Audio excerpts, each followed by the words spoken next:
Buenas tardes. Muchas gracias por la puntualidad en su asistencia y gracias también a las personas que nos acompañan por videoconferencia en las diferentes seccionales del país y por streaming en la página de la Escuela Judicial Rodrigo Lara Bonilla. Los voy a dejar con la última conferencia de este curso de formación. Para esto invitamos al doctor Nicolás Pájaro Moreno. Él es experto académico, miembro del Instituto Colombiano de Derecho Procesal, profesor universitario actualmente en la Universidad de los Andes y funcionario de la Superintendencia de Sociedades. Nos compartirá el tema sobre régimen de insolvencia de persona natural no comerciante. Muchas gracias, doctor Pájaro, bienvenido.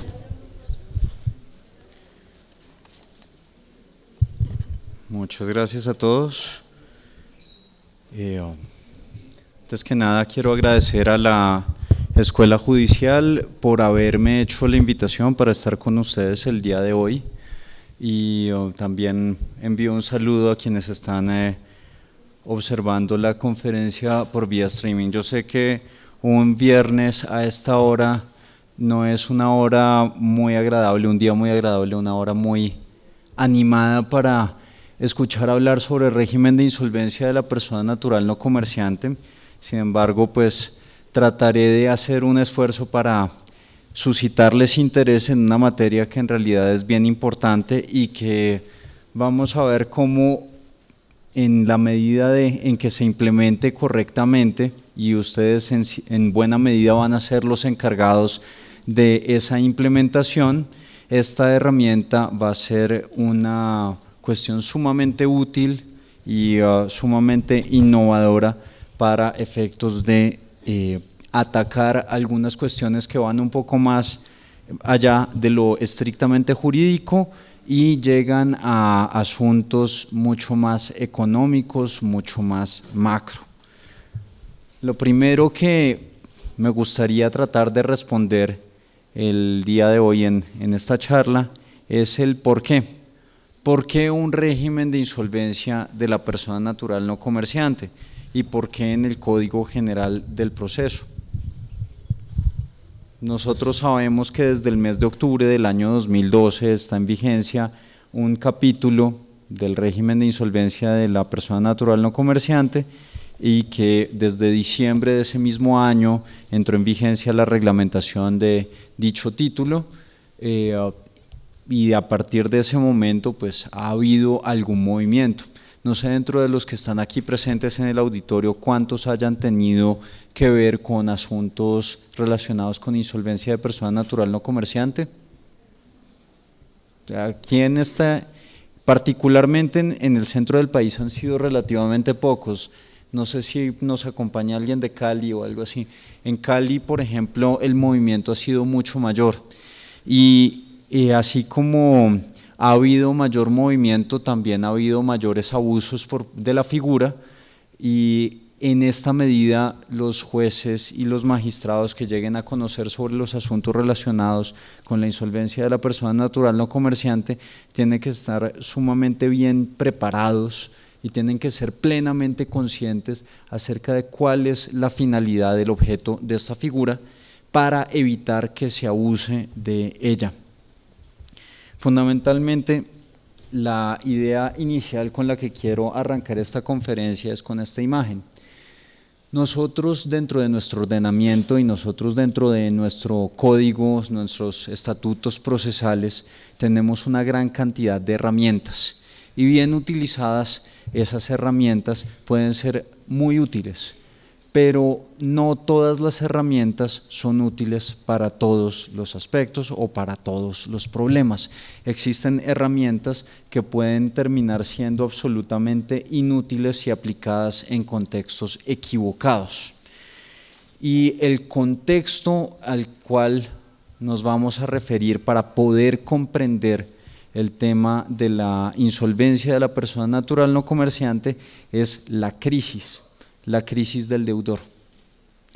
Nosotros estamos acostumbrados a tener dentro de nuestros despachos judiciales una gran cantidad de procesos de carácter ejecutivo.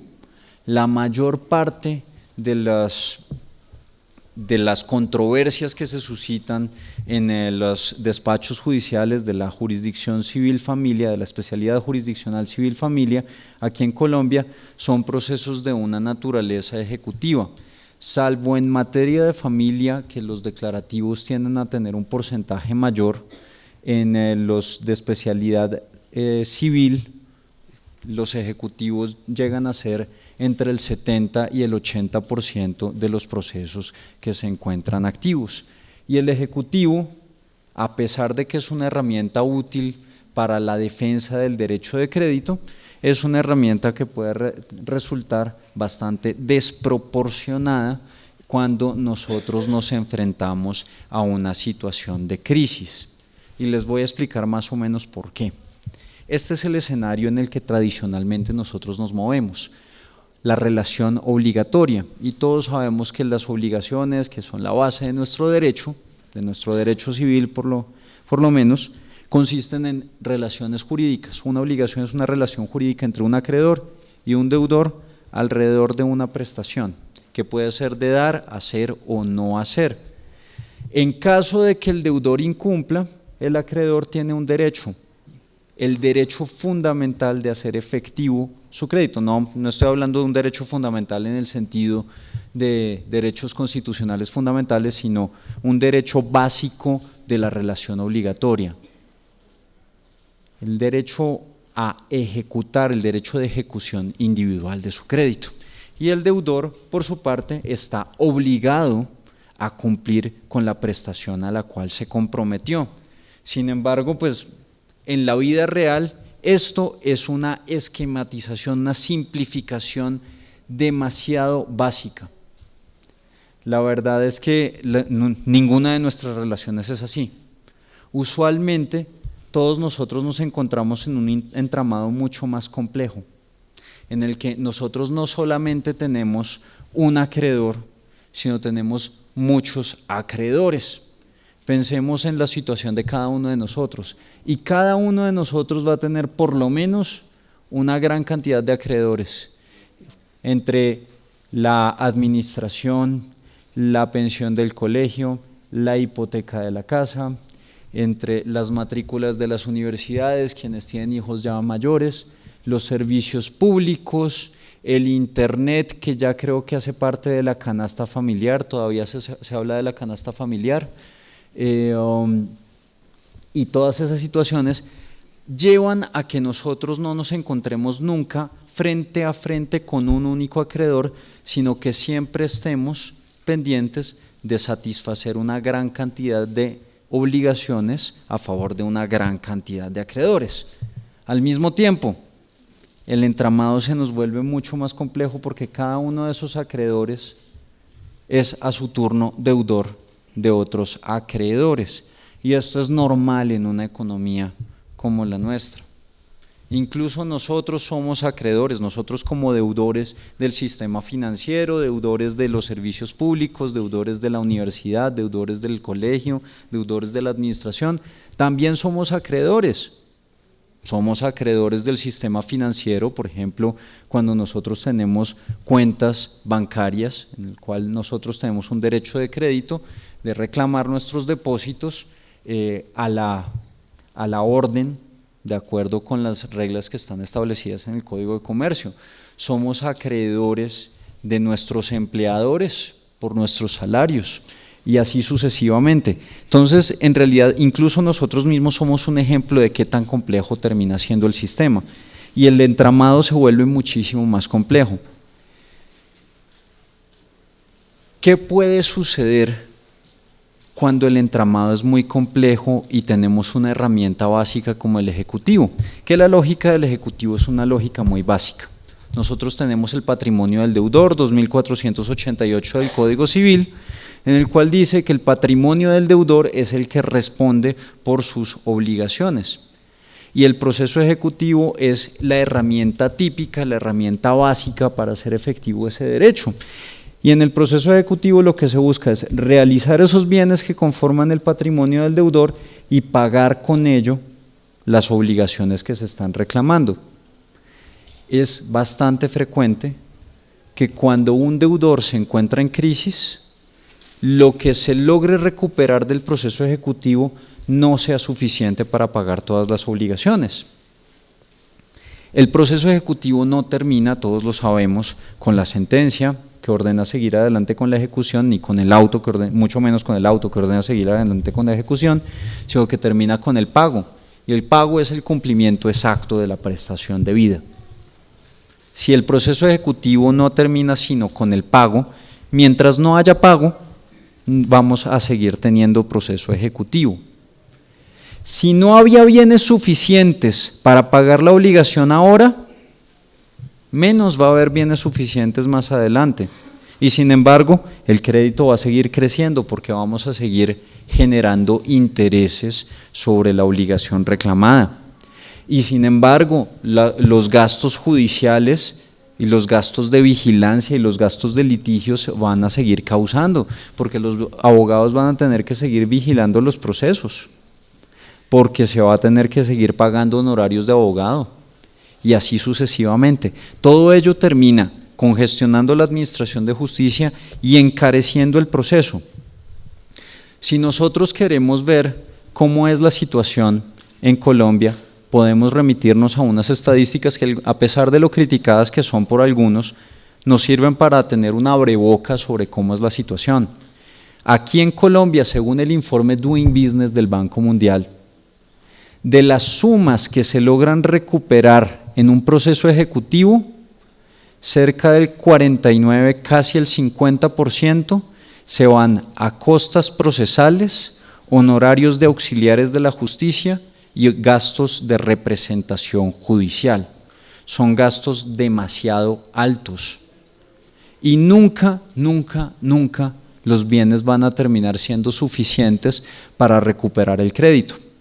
A uno le prestan, por ejemplo, un crédito hipotecario para comprar una casa que vale 100.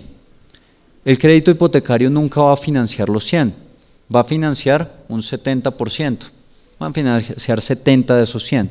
Y esos 70 nunca van a ser 70, porque van a empezar a correr intereses. En muchas ocasiones, el abono a capital de las obligaciones hipotecarias termina siendo mínimo.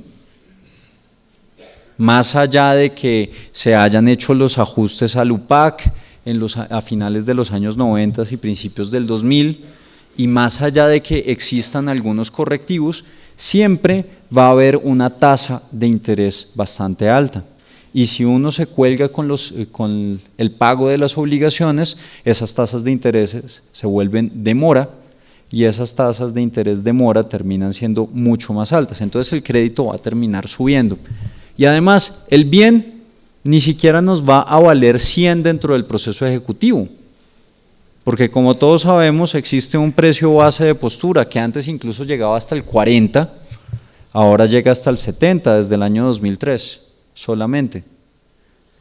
Y no es el 70 del valor comercial, sino del avalúo que se haga a veces en un dictamen pericial que se hace dentro de un proceso ejecutivo, en el cual, con todo el respeto que se merece la mayor parte de los auxiliares de la justicia, existen algunos que manipulan los valores de los avalúos sobre los bienes que se lleguen a tener. Entonces, tenemos un bien que nos valía 100 y nos va a valer 70, y un crédito que nos valía 70 y probablemente nos llegue a valer 100.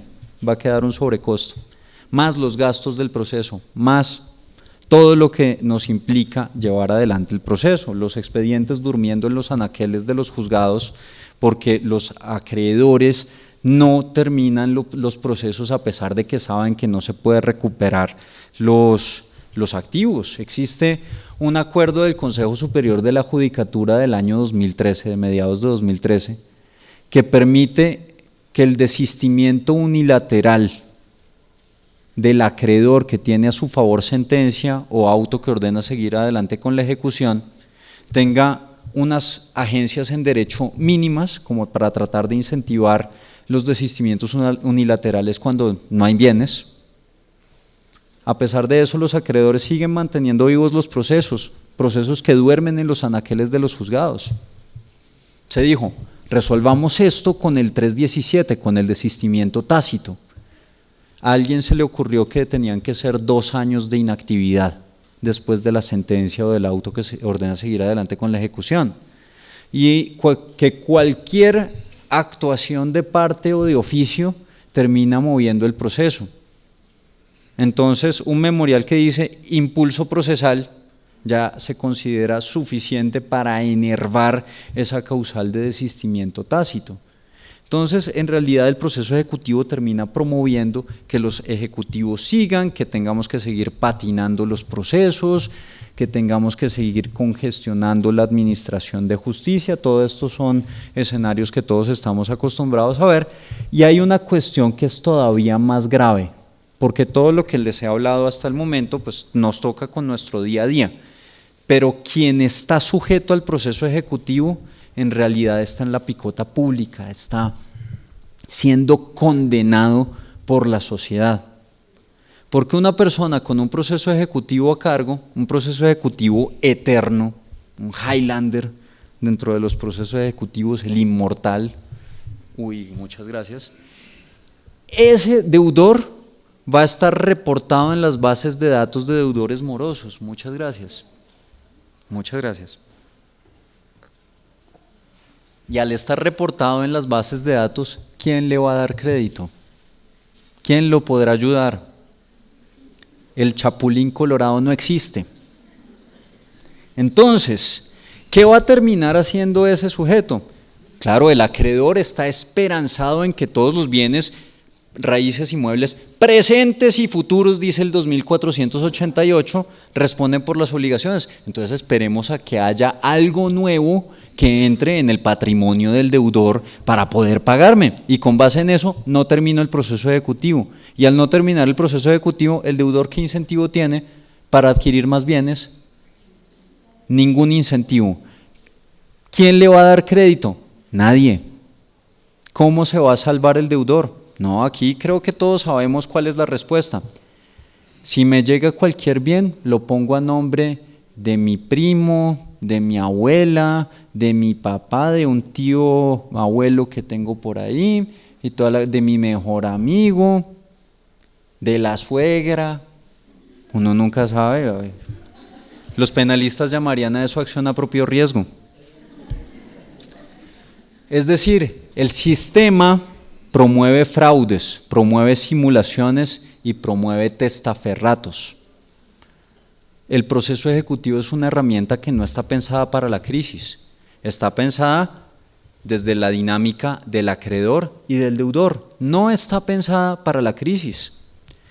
Si uno deja de pagar, usualmente no le deja de pagar solo al banco, uno le deja de pagar a todo el mundo. De hecho, uno le deja de pagar a todo el mundo para poder pagarle al banco, porque el banco es el que tiene las herramientas de presión más fuertes. El banco es el que tiene el call center, donde le llama a la señorita paisa a decirle que se ponga al día con sus obligaciones, porque si no lo vamos a llevar a cobro prejurídico. Y después de que ya está en cobro prejurídico, le llega una carta, lo mandan una nueva llamada, que lo van a amenazar para cobro jurídico y todo. Mejor dicho, uno está viviendo en el miedo, y la solución es la simulación, el fraude, el testaferrato, todas esas cuestiones que los penalistas traducirían en alzamiento de bienes y otros tipos penales adicionales. Esto no le conviene a nadie. No le conviene al sistema, no le conviene al deudor, no le conviene a los acreedores, no le conviene a la economía. Tenemos un consumidor menos. Tenemos a alguien que no está haciendo circular los recursos, porque no tiene crédito y porque no puede adquirir nada. Porque todo lo que adquiera termina en una cuenta de depósitos judiciales congelado. Eso no le conviene a la economía. Todos sabemos que el dinero se multiplica con las operaciones de crédito, y si el deudor está por fuera del sistema de crédito, si el consumidor está por fuera del sistema de crédito, nosotros vamos a tener problemas. Pero ahora ustedes me van a decir, bueno, ¿y qué pasa? ¿Qué relevancia tiene un consumidor? ¿Qué relevancia tiene una persona natural no comerciante dentro de todo el sistema? Porque usted lo está poniendo, Nicolás, como si esto fuera, mejor dicho, la insolvencia del Grupo Éxito, la insolvencia de Bavaria. Imagínense una crisis de Bavaria y si todo el mundo empieza a sufrir. La persona natural no comerciante tiene relevancia. ¿Ustedes recuerdan la crisis del año 98, la crisis del UPAC? Esa crisis fue creada o tuvo su origen en la persona natural no comerciante. ¿Por qué? Porque en el momento en que muchas personas, muchos créditos hipotecarios de vivienda dejaron de pagarse o dejaron de pagarse en dinero y se empezaron a masificar las daciones en pago, los bancos perdieron liquidez. Y al perder liquidez se empezó a encarecer el crédito, porque ya no tenían con qué prestar. Y si prestaban, necesitaban unas garantías enormes. Entonces, toda esa crisis, cuando golpea el sistema financiero, termina golpeando a todo el mundo. Porque ¿dónde se va a ir a pedir el crédito? Al sistema financiero, sería lo ideal. Obvio, hay algunos que también asumen otro tipo de riesgos y se van al gota a gota, al agiotista, a cualquiera, a la compraventa, que ustedes saben que ya la compraventa con pacto de retroventa no debería llamarse así, sino compraventa con pacto de garantía mobiliaria, porque todo lo que tenga función de garantía, incluida la retroventa, también se le debe aplicar la garantía mobiliaria. Entonces, para que lo tengan en cuenta, Ley 1676, una de esas obras maestras del derecho colombiano. ¿Alguna vez se han tenido que enfrentar a ella? Deberían, porque eso nos cambió todo el régimen de obligaciones y contratos. Todo. Lo que ustedes creían saber acerca de obligaciones y contratos, una serie de innovaciones doctrinarias y se plasmaron legislativamente en la Ley 1676. Pero bueno, ¿para qué? ¿Para qué un régimen de insolvencia de la persona natural no comerciante? Nosotros decimos, listo, ya planteamos el problema. ¿Cuál es el problema? La crisis del deudor. El deudor que se encuentra en dificultades para pagar múltiples obligaciones. El deudor que se encuentra, valga la redundancia, en crisis. ¿Y qué es lo que buscamos con los procedimientos de insolvencia de la persona natural no comerciante? Muy fácil, dar un salvavidas al deudor. Un salvavidas que se representa en una salida de la crisis. ¿Por qué se nos ocasiona la crisis? Hay tres causales fundamentales de la crisis en la persona natural no comerciante. Si nosotros vamos a mirar una empresa tiene muchas causas de la crisis, que la devaluación del dólar, que la revaluación del dólar, que el tema del petróleo y toda la… No, aquí no nos vamos a concentrar en esto. Aquí tenemos unas cuestiones mucho más cotidianas. Pérdida del empleo, la enfermedad catastrófica y el divorcio. Esas son las tres causales fundamentales de la crisis de la persona natural no comerciante. E incluso cuando la enfermedad catastrófica puede responder el sistema de seguridad social en salud, a veces sí lleva a la crisis porque solamente se puede llegar a esa responsabilidad del sistema o a que responde el sistema de seguridad social en salud después de acudir a la navaja de MacGyver, o sea, la acción de tutela.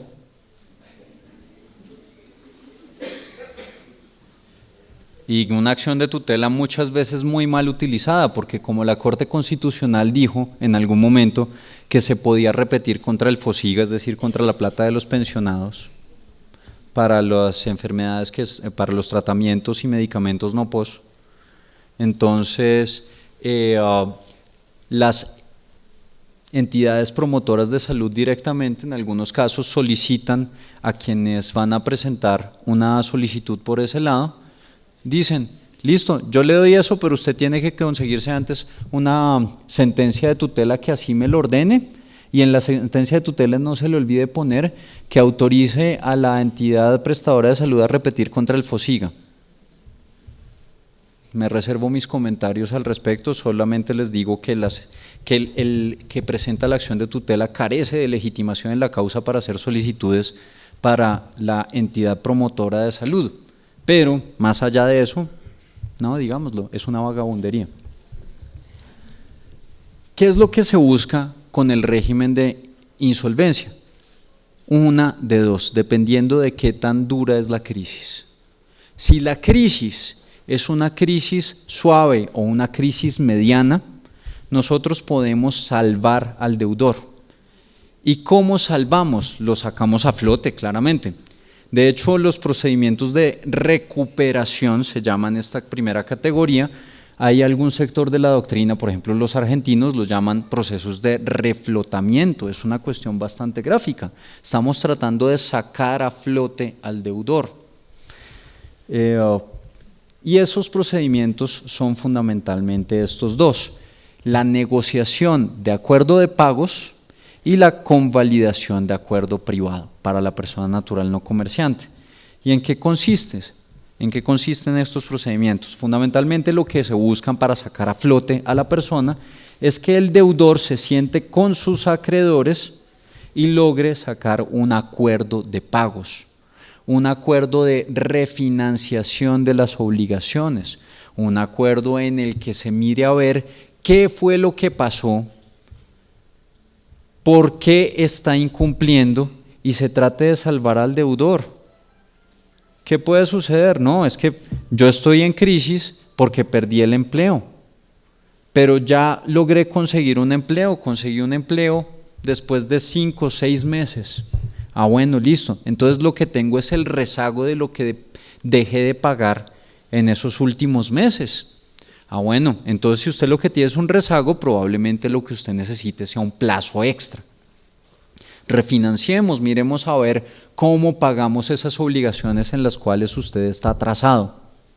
¿Qué pudo haber pasado? No, lo que yo tuve fue un problema por una enfermedad, porque me diagnosticaron cáncer y el sistema solamente responde hasta cierto punto, de ahí en adelante me ha tocado incurrir en algunos gastos adicionales y toda la cosa.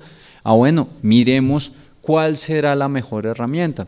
No, lo que pasa es que yo tenía, pongamos un ejemplo de nuestra profesión, una oficina de abogados, y en esa oficina de abogados yo me dedicaba a ciertos casos y de repente pues mi cliente mayor se murió y todos los herederos se pelearon y me quitaron todos esos casos y hasta ahí llegué. Ah, bueno, miremos a ver cómo hacemos frente a esa situación, pero cada caso es una situación atípica que tiene que mirarse con los acreedores. No siempre es una ampliación del plazo, a veces es, oiga, es que cuando pactamos estos negocios había unas ciertas condiciones del mercado, unas ciertas tasas de interés, y en estos momentos ya no las hay, o tenía unas expectativas de ganancia frente a una actividad y resulta que ya no las tengo porque pues el negocio se cayó. Entonces tenemos que hacer frente a las situaciones y para eso nos sentamos y hablamos con todo el mundo. Y puede darse ese acuerdo de dos maneras. Una, negociación de acuerdo de pagos. Yo llego, cito a mis acreedores para que nos sentemos deudor y acreedores a negociar el acuerdo. Segunda opción, convalidación de acuerdo privado. Mi opción preferida si ustedes me piden mi opinión. El deudor se reúne con los acreedores que representen la mayoría de sus créditos, la mayoría de su pasivo, y llegan a un preacuerdo, a un acuerdo sobre cómo se va a hacer frente a todas las obligaciones. Y luego se llama a todos los demás acreedores para ver si se convalida el acuerdo, para ver si todos están de acuerdo o para que tengan por lo menos la oportunidad de contradecirlo, porque este tipo de acuerdos no se aprueban por unanimidad, sino que se aprueban por mayoría. Entonces es una modalidad muy buena, pero siempre lo que vamos a buscar es un acuerdo que logre salvar al deudor y sacarlo a flote.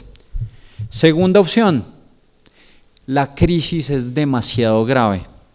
Y en esos casos es mejor hacer una especie de eutanasia financiera, darle cristiana sepultura, tomar el patrimonio o lo que quede del patrimonio del deudor y pagar de manera ordenada a todos los acreedores en el orden de prelación de créditos hasta donde dé el patrimonio del deudor. Ese es el procedimiento que en la persona natural no comerciante el Código General del Proceso llama liquidación patrimonial. Entonces, de entrada sabemos, si está en crisis, usted puede acudir a dos vías. Uno, trate de recuperarse, procedimiento de negociación o procedimiento de convalidación de acuerdos privados. O dos, si definitivamente la crisis no se logra superar, el sistema le ofrece una segunda oportunidad. Es decir, liquide su patrimonio y arranque de ceros. Pero para liquidar su patrimonio y arrancar de ceros, usted tiene que haber intentado como mínimo negociar con sus acreedores. Miremos antes los procedimientos de recuperación. Sobre esta fase, yo sé que es muy probable que a ustedes no les toque tanto como funcionarios judiciales, porque esta es una fase conciliatoria, sobre todo, pero es importante que ustedes conozcan la dinámica de este tipo de procedimientos, porque eventualmente a ustedes les va a tocar realizar algunos pronunciamientos. De aquí, ¿cuántos están en categoría municipal? A ellos son a los que más les interesa.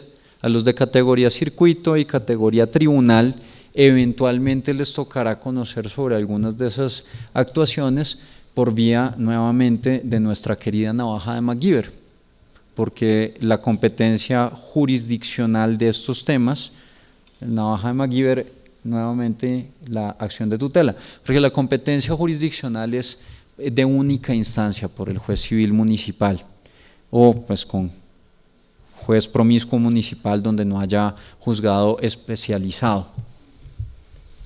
Entonces miremos antes cuál es la competencia y los requisitos para uno acceder a los mecanismos de recuperación.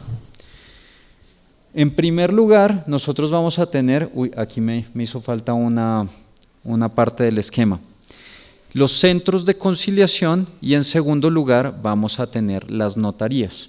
En las notarías, que es a lo que se refiere la diapositiva, vamos a tener al notario o al conciliador.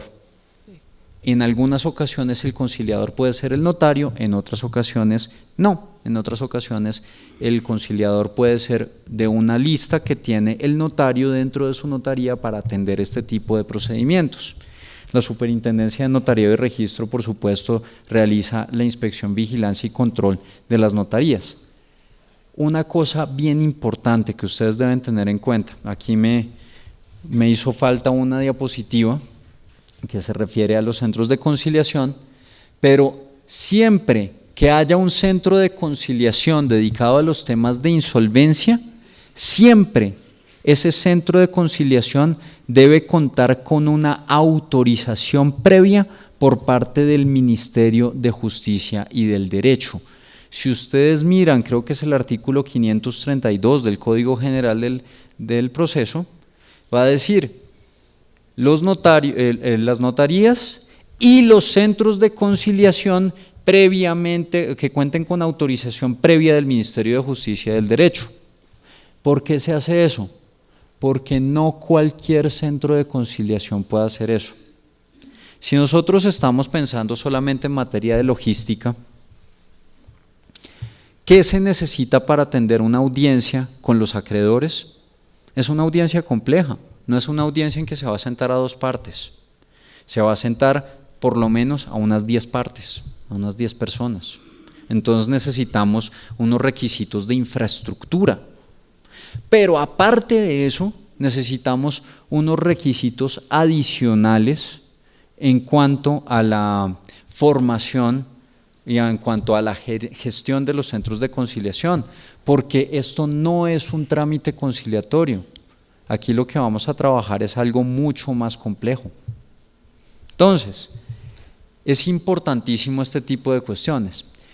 Hay una ciudad en particular, y siempre me refiero al caso de esa ciudad en particular aquí en Colombia, que es Cali, donde debido a una promoción dudosa, de dudoso origen, de un abogado que todo el mundo conoce allá, pero lo trata como si fuera Lord Voldemort, el enemigo de Harry Potter, nadie dice el nombre. Todo el mundo dice, ya sabe quién, y yo sí, yo sé quién es, no se preocupe. Sí. Entonces, ese abogado le ha hecho una promoción indebida a la figura porque ha promovido la figura como un mecanismo para no pagar a los acreedores. Y entonces ha tomado algunos centros de conciliación, o se han popularizado, no se lo achaquemos a ese personaje que todos sabemos quién es, pero nadie menciona su nombre. Han surgido algunos centros de conciliación que carecen de autorización por parte del Ministerio de Justicia y del Derecho. Y esos centros de conciliación llegan y publican avisos en El País de Cali y publican avisos en Telepacífico, promoviendo la figura de la insolvencia de la persona natural no comerciante. Esos centros de conciliación no tienen autorización, por lo tanto, todo lo que se haga allí es inválido, carece de cualquier valor, carece de cualquier validez. Pero por el otro lado, también los conciliadores deben cumplir con unos requisitos, y son unos requisitos de formación. Un conciliador no es cualquier conciliador de Ley 640. En la Ley 640 se trabaja la conciliación extrajudicial en derecho, y para eso se necesita ser, entre otras, un abogado. Para la conciliación en insolvencia no se necesita ser abogado. De hecho, cuando uno trabaja con muchas personas, a veces los abogados terminamos siendo más una piedra en el zapato que unos buenos negociadores. Si ustedes miran en insolvencia empresarial, ¿quiénes son los mejores negociadores? Los ingenieros, los economistas, los administradores de empresas, no necesariamente los abogados. Los abogados a veces somos los que nos colgamos, dejamos el alma colgada, como decía un personaje famoso aquí en Colombia, el alma colgada de un inciso. No, y a veces nosotros nos enranchamos en que no se puede y no se puede, no se puede. En cambio, para negociar uno en estos casos, uno tiene que buscar distintas salidas y mirar el problema no tanto desde la perspectiva de la norma jurídica, sino desde la perspectiva de cuál es la salida económica para el problema. Entonces, estos conciliadores necesitan una formación específica. No necesariamente tienen que ser abogados. De hecho, en el decreto 2677 de 2012, ustedes van a ver que, bueno, les voy a hablar del decreto 2677, entiéndanlo como parte del decreto 1074, no, se me olvidó el número ahorita, el decreto único reglamentario del sector justicia y del derecho, el 1074 es el de industria y comercio, del año 2015, ahora unificó todos los decretos reglamentarios con una numeración que es una delicia. El artículo creo que es el 2.2.1.4.2. algo de ese decreto único reglamentario, incorporó los artículos del decreto 2677 de 2012, y dentro de ello están todos los requisitos de cuál debe ser la autorización a los centros de conciliación y cuál debe ser la formación y el aval de las entidades que forman a los conciliadores en insolvencia. Entonces, siempre ustedes tienen que mirar esos dos aspectos. ¿El centro de conciliación estaba autorizado? Segundo, ¿el conciliador estaba formado por una entidad avalada? ¿Y cómo saben ustedes eso? Muy fácil, se meten a una página web del Ministerio de Justicia y del Derecho que se llama www.conciliacion.gov.co, y en esa página web les sale la lista de todas las entidades avaladas para formar conciliadores, de todos los conciliadores autorizados para insolvencia de persona natural no comerciante y de todos los centros de conciliación autorizados.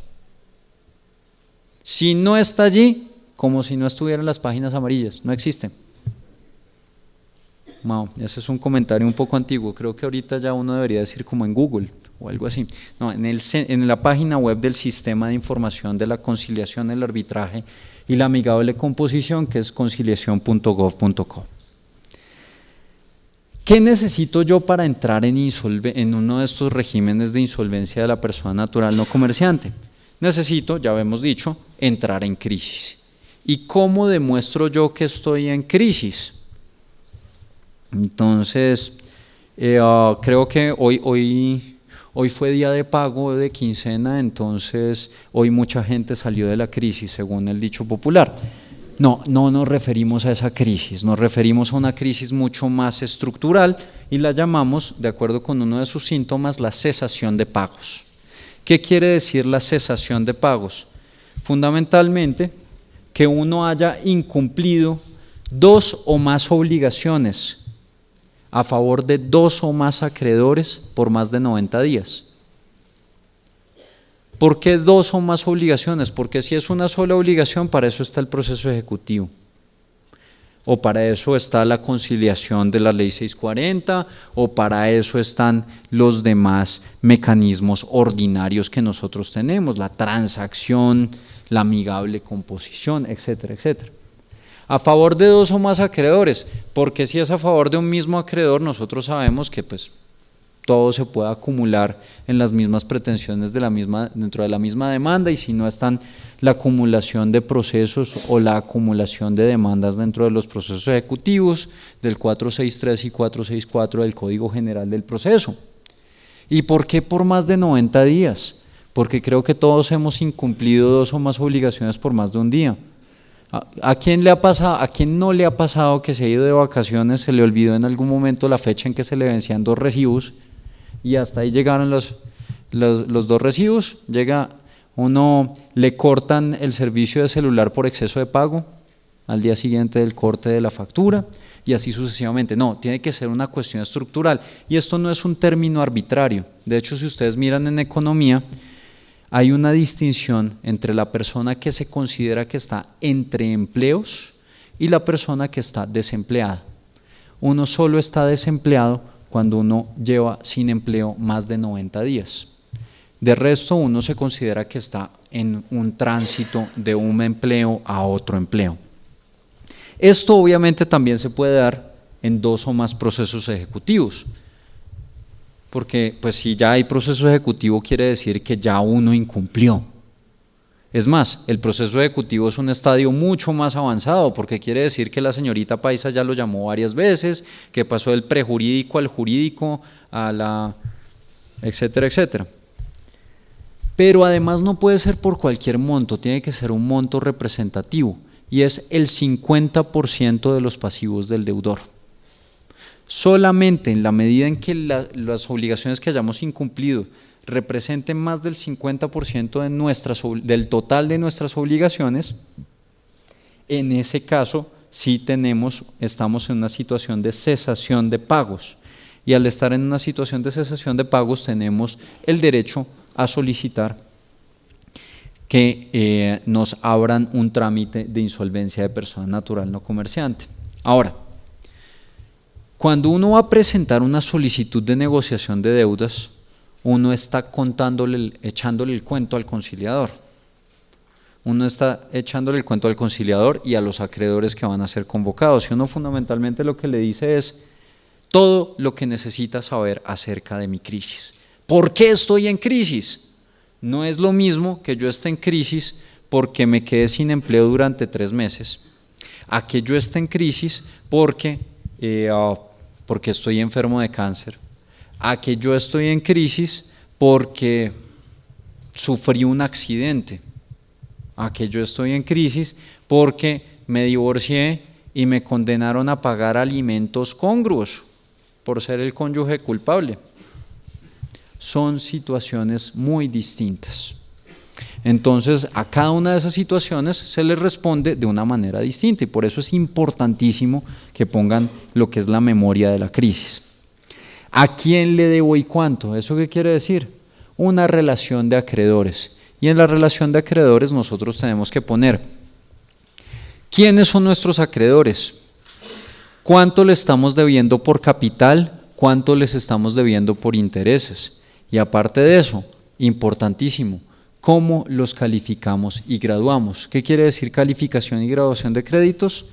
Fundamentalmente, ¿en qué clase y grado del orden de prelación legal de créditos se encuentran nuestros acreedores? ¿Recuerdan la prelación de créditos? La prelación de créditos termina siendo sumamente importante. ¿Cuál es el primer grado de la primera clase de los créditos? ¿Quién dijo impuestos? ¿Quién dijo trabajadores? ¿Quién dijo pensionados? ¿Quién dijo alimentos? Bueno, son los créditos alimentarios a favor de los niños, o como diría ahorita en lenguaje incluyente, los niños y niñas. ¿Qué prefieren, los niños o los niños y niñas? Los niños y niñas, entonces me tocaría decir los niños y las niñas para hacer concordancia de género y número con los artículos, porque si no sería una cuestión bastante impropia, pero a mí no me gusta el lenguaje incluyente porque nadie habla así. Nadie habla así en la realidad.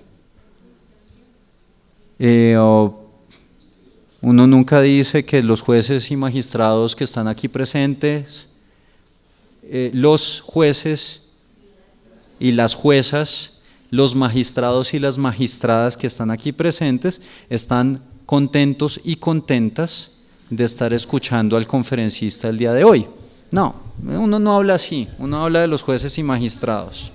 O a veces no, se inventan unas cosas como poner la arroba eso me parece que Cervantes se revuelca en la tumba cada vez que alguien pone una arroba en un texto. En el orden de prelación legal, entonces, primero los alimentos. ¿Por qué los alimentos? Por el artículo 44 constitucional, por la sentencia C022 se me olvidó el número de la sentencia, la de Jaime Araujo de Rentería del año 2002, que luego se plasmó en el Código de la Infancia y la Adolescencia, porque los derechos de los niños prevalecen sobre los derechos de los demás. En segundo lugar, ¿quiénes están?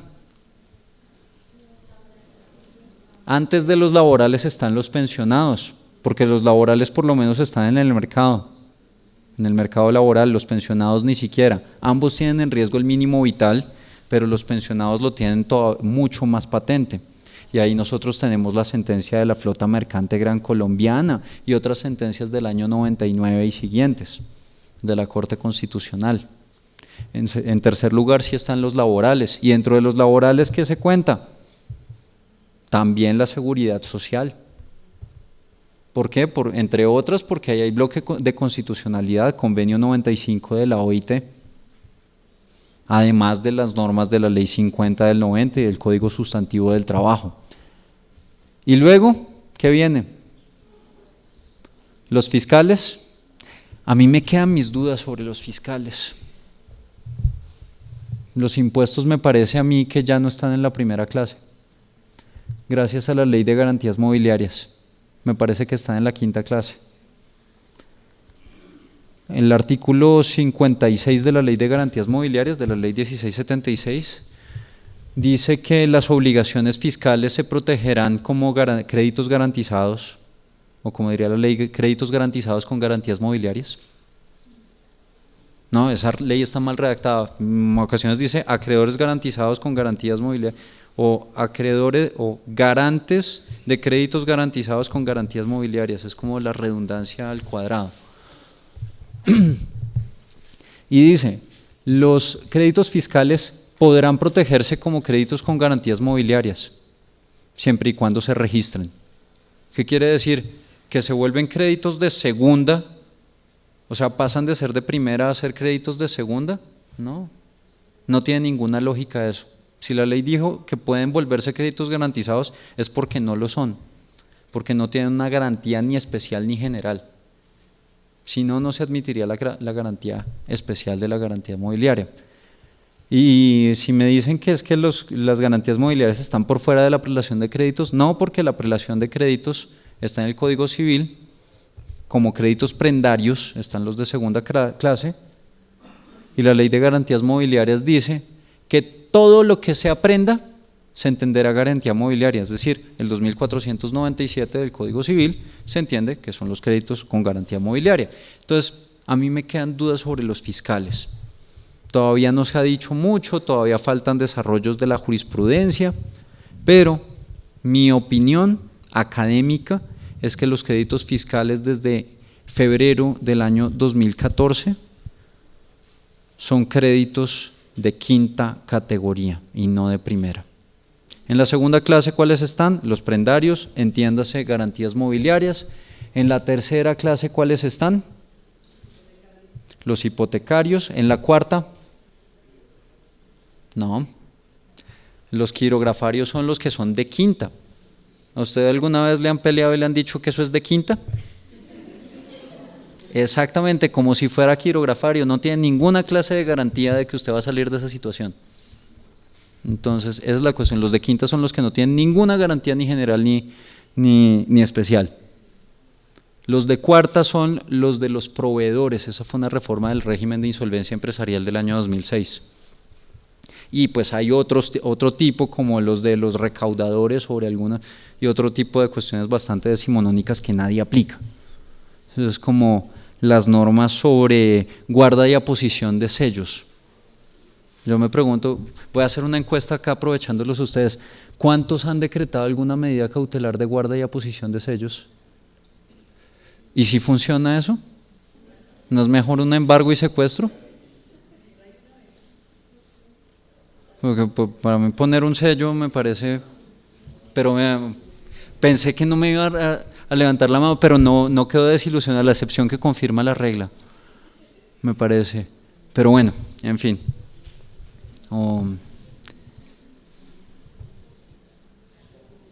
¿Qué tengo? ¿Y qué quiere decir qué tengo? Hacer una relación de los bienes míos. Y dentro de los bienes míos, ojo porque esto es bien importante y por aquí están generando confusión aquellos que quieren utilizar la figura para generar caos y para no pagar a los acreedores. Cuando digo ¿qué tengo? Son los bienes míos y si yo tengo una sociedad conyugal o sociedad patrimonial vigente, tengo que incluir los bienes de la sociedad conyugal o de la sociedad patrimonial vigente. Y si hay bienes propios de mi cónyuge o compañera permanente, también tengo que incluir cuáles son esos para excluirlos. Y si hay bienes que están afectos a vivienda familiar o que tienen patrimonio de familia inembargable, también me toca decir cuáles son esos. Y si están hipotecados a favor de alguno de aquellos que pueden hipotecarse, es decir, de aquellos bancos que hayan financiado o entidades que hayan financiado la construcción, adquisición, remodelación, subdivisión, remodelación de la vivienda, entonces también toca decir eso, porque todo eso nos está cambiando el panorama. Una cosa es llegar yo y decir, no es que mis bienes son estos, A, B y C, y otra cosa es decir, mis bienes son A, B y C, y aparte de eso yo tengo sociedad conyugal con fulanita, dentro de la sociedad conyugal existe D, E, F, G, H, I, J, pero dentro de esa sociedad conyugal, ese bien marcado con la letra J está afecto a vivienda familiar. Y aparte de eso hay un bien K que pertenece a mi cónyuge, es un bien propio. Entonces, es un panorama completamente distinto, con eso sabemos nosotros cómo movernos. ¿Y por qué es importante que ustedes sepan esto? Porque esto es de las cuestiones que se va a ir a los jueces, las objeciones. Entonces ustedes deben saber perfectamente cómo funciona el tema. ¿Qué han hecho en Cali? Y les hablo de Cali porque son todos los caleños los que me hablan de eso. Me dicen, no es que, vea, hay unos deudores que llegan y me presenta el deudor una solicitud por acá y la cónyuge, la compañera, me presenta la solicitud por acá. Y llegan y ponen solamente los bienes propios y empiezan, o me relacionan los bienes de la sociedad conyugal, pero entonces empiezan a sobreponerse los dos trámites conciliatorios. ¿Y ahí qué hacemos? Y en Cali la cosa es caliente, la cosa es que si alguien objeta, pues han recibido llamadas bastante amenazantes, en donde pues la integridad de los acreedores que han objetado pues ha estado en peligro. Entonces pues es importante que se sepa bien cómo funciona el tema. Hay deudores de todo tipo, hay deudores de buena fe y deudores de mala fe. Lástima que haya los de mala fe, pero debemos estar preparados para ambos. ¿Qué propongo? ¿Y por qué propongo? Porque es mucho más fácil negociar sobre una propuesta concreta que negociar de ceros. ¿Alguno de ustedes le tocó o le ha tocado algún proceso concordatario de Código de Comercio, de Decreto 350, de Ley 222?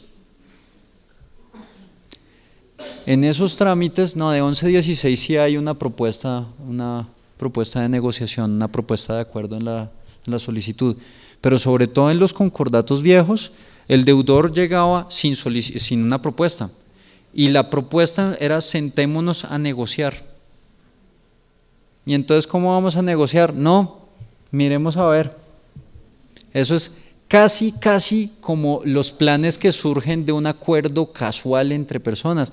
Hola, ¿cómo está? ¿Cuándo nos vemos? No, veámonos un día de estos, sí, tomemos un café o algo así. ¿Y en qué quedaron? No, en que nos íbamos a ver uno de estos días a tomarnos un café. Muy bien.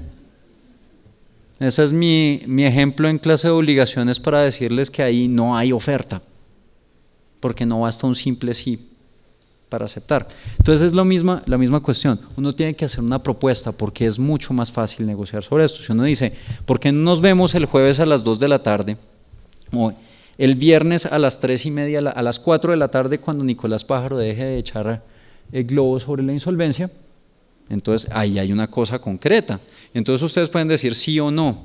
Y si dicen no, entonces ustedes van a estar obligados a hacer una contrapropuesta concreta. Pero si vamos a echar globos en una mesa, es muy probable que eso se extienda per omnia secula seculorum, como dirían los abuelitos. Entonces, el deudor llega con su solicitud y en la solicitud lleva todos sus anexos, todos sus soportes, no se requiere contabilidad. ¿Por qué no se requiere contabilidad? No se requieren estados financieros, porque se trata de una persona natural no comerciante, y el no comerciante no se le aplica el artículo 19 del Código de Comercio que dice que uno tiene que llevar contabilidad. No, eso es para las personas jurídicas y las personas comerciantes.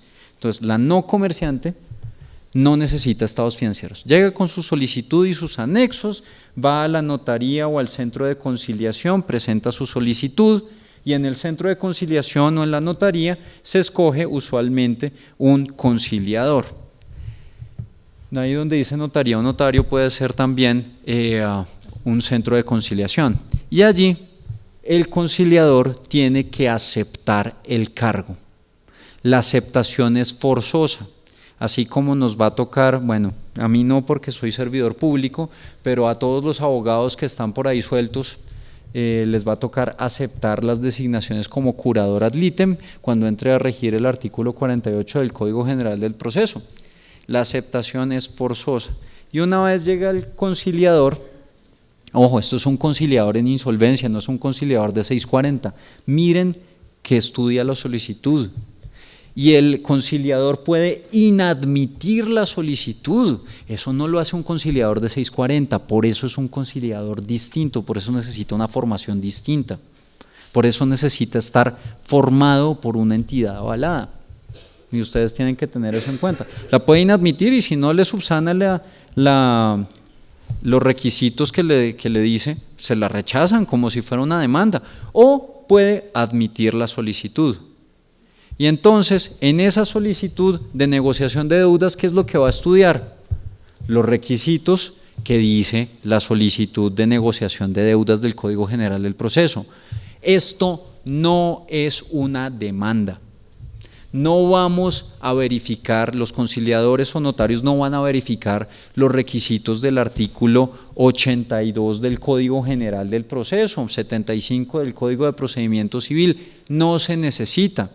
Una vez llegó un notario en una capacitación que yo estaba haciendo y me dijo orgulloso, vea, me llegó una solicitud y proyecté este escrito, ¿usted qué opina?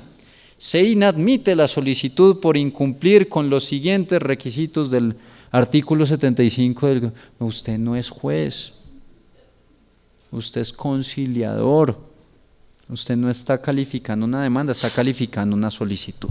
Ahora, se admite la solicitud y ¿qué sucede? Desde que se acepta la solicitud se parte en dos la historia del deudor, antes y después, pre y post. Así suene redundante, todo lo que está antes, todas las obligaciones que existían antes, así no fueran exigibles, que existían antes de entrar de admitirse la solicitud, son obligaciones previas, son obligaciones y quedan afectas a la negociación de las deudas. Todo lo que sigue en adelante se denominan gastos de administración. ¿Y qué quiere decir gastos de administración? Son los gastos con los que tiene que cargar el deudor de ahí en adelante. ¿Qué dice el Código General?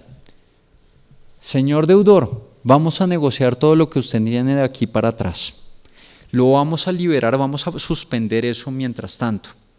Usted no tiene que pagarlo ahorita, no se lo pueden exigir, no lo puede pagar. Todo lo que usted haga para pagar eso, tiene que hacerlo en los términos del acuerdo, y si lo hace por fuera del acuerdo es ineficaz del pleno derecho. Si lo hace antes de negociar el acuerdo es ineficaz de pleno derecho. Entonces, usted tiene que esperarse. Suspendamos eso, lo vamos a liberar de esa carga que lo tiene abrumado. Pero liberándolo de esa carga, usted tiene que ser capaz de correr con los gastos que surjan de aquí en adelante. Porque eso quiere decir que usted es viable, que lo podemos recuperar. Si no, no lo podemos recuperar y lo tenemos que mandar a liquidación. Y va a haber deudores en que va a decir, listo, liquidación, liquídeme, porque para eso está la descarga. No, la liquidación es la peor solución para el deudor y para los acreedores. Témanle a la liquidación. Digamos que es la mejor solución del peor remedio, tal como está en el Código General del Proceso, pero sigue siendo un mal remedio. Es como si ustedes llegan y dicen, listo, no, pues no me hagan los exámenes, no me hagan la colonoscopia, pásenme directo a la quimioterapia. No, miremos a ver antes que vea que usted solamente si usted no tiene salvación, entonces pague cumplidamente los gastos de administración. Si usted no paga cumplidamente los gastos de administración, se va a liquidación. Todo lo que está antes es lo que vamos a negociar. ¿Y cómo lo negociamos? El conciliador, una vez admite la solicitud, cita a todos los acreedores. ¿A dónde? A las direcciones de notificaciones que se pusieron en la solicitud, cuando relacionamos todos los acreedores que teníamos. Y va a citar también, cuando les lleguen a ustedes, va a oficiar a todos los jueces de la República donde haya procesos ejecutivos. ¿Para qué? Para que los remitan. Si a ustedes les llega una solicitud de un conciliador diciendo que remitan el proceso ejecutivo, ustedes tienen que remitirlo. Porque o si no, ustedes pierden jurisdicción para conocer de ese asunto en particular. Lo que ustedes conozcan a partir de ese momento en adelante es nulo, incluso bajo la causal del Código General del Proceso, porque ustedes perdieron competencia o jurisdicción para conocer de las reclamaciones de ejecución contra ese deudor específico. Los procesos declarativos los pueden seguir conociendo, los ejecutivos no. Tienen que remitir todo eso. Los acreedores concurren y se citan a una audiencia. Y en esa audiencia, ¿qué se va a hacer? Se va a negociar sobre la base de la propuesta que presentó el deudor. Pero entonces, antes de negociar sobre la propuesta, miremos la relación de acreencias. ¿Qué va a pasar? Aquí yo tengo unos acreedores calificados y graduados. Los tengo en tales clases y en tales grados, por tales montos, tanto de interés, tanto de capital. Tengo que estos son mis bienes, estos son mis inventarios y mis bienes valen tanto. ¿Qué puede suceder? Que algunos acreedores van a decir, no, no estoy de acuerdo con eso que usted tiene en su solicitud. ¿Por qué no están de acuerdo? Porque es que a mí me debe 100 y no 80 como me tiene relacionado. O por ejemplo, porque yo soy un acreedor de quinta clase y aquí se me inventaron un montón de obligaciones de segunda y de primera y de tercera clase que están por encima mío y que me van a hacer que los activos que queden al momento de pagarme vayan a ser insuficientes o que el riesgo de que no me paguen vaya a ser altísimo. Entonces yo puedo objetar eso. O yo soy un acreedor de segunda y me calificaron como de quinta. O yo soy un acreedor de primera y me calificaron como de quinta. Entonces, en esos casos, pueden presentar objeciones. O esos bienes que están ahí son bienes a los cuales yo aspiro, que yo aspiro a ser efectivos porque yo soy el acreedor hipotecario del beneficiario del bien, de la hipoteca sobre el bien, con ¿cómo es que se llama esta cosa? Con afectación a vivienda familiar o patrimonio de familia inembargable. Entonces yo puedo poner un montón de objeciones. ¿Y qué va a pasar? Tenemos un conciliador en medio nuestro. Y el conciliador va a intentar conciliar las objeciones. Si se puede negociar, perfecto. Lo que se negocie, se va. Pero lo usual es que queden algunas objeciones vivas. ¿Y qué va a pasar con esas objeciones? Tenemos que suspender la audiencia. Y en esa misma suspensión de la audiencia, miren lo que dice el Código General del Proceso. No vamos a decir suspendemos indefinidamente la audiencia. Digo, suspendo la audiencia y en principio la vamos a reanudar al 10º día siguiente. ¿Por qué al 10º día siguiente? Porque después de la suspensión de la audiencia, van a ver, aquí está, tiene cada acreedor objetante 5 días para sustentar la objeción, por escrito ante el conciliador. El conciliador tiene 5 días para correr traslado de esas objeciones. Es decir, para que los demás acreedores y el deudor descorran el traslado dentro de nuestra jerga iuris. Ahí van 10 días. ¿Qué puede suceder? Que dentro de los 5 primeros días el acreedor no haya sustentado la objeción. ¿Qué pasa ahí? Se declara desierto. ¿Tenemos que convocar audiencia? No, porque la audiencia ya está convocada. Y si presentaron objeciones y se corrió traslado, pues entonces ahí ya se sabe que no se va a seguir con la audiencia, porque en ese caso el trámite pasa de ser conciliatorio a ser un trámite judicial. ¿Y cómo es el trámite judicial? Pero no todos al tiempo.